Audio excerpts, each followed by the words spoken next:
From a record high 8.7% that kicked off the new year, officials of the National Economic and Development Authority are pretty confident of inflation dipping to 3.5% by the end of the year. Again, the details from our Alan Francisco. The inflation rate is downtrending in the country this year. That is according to National Economic and Development Authority or Neda Secretary Sentro Balita. We are actively monitoring the situation and implementing the necessary measures to ensure that by the end of the year, we should be in our target of roughly around 4%, 3.5 to 4%. Yeah. So we are on that downward trajectory already. Lastly, humihina rin po ulit ang piso. Secretary Balisacan also clarified that the decline of the value of the Philippine peso is not detrimental to the economy. I think there is a lot of misconception about weakening peso.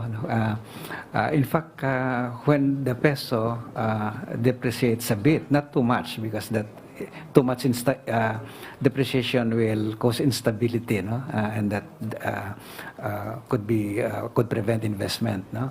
But making it, allowing it to a lower level like what it is now, can actually improve our competitiveness, no?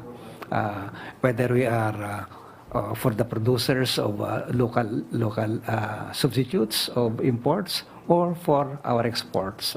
The Secretary added, economic managers want to achieve a stable exchange rate to control the economy on the right path of development. So, but the trick is to prevent sharp changes in those exchange rates, because when you have that kind of world, it's difficult to make decisions, and therefore investors will postpone their decisions to come to you or not, or to invest or expand or not, because they are not quite sure what the economic conditions are. Based on the data, the inflation rate this March of 2023 has slowed to 7.6% from the previous 8.6%. This is within the inflation forecast of the Central Bank of the Philippines of 7.4% to 8.2%. Alan Francisco for The Nation.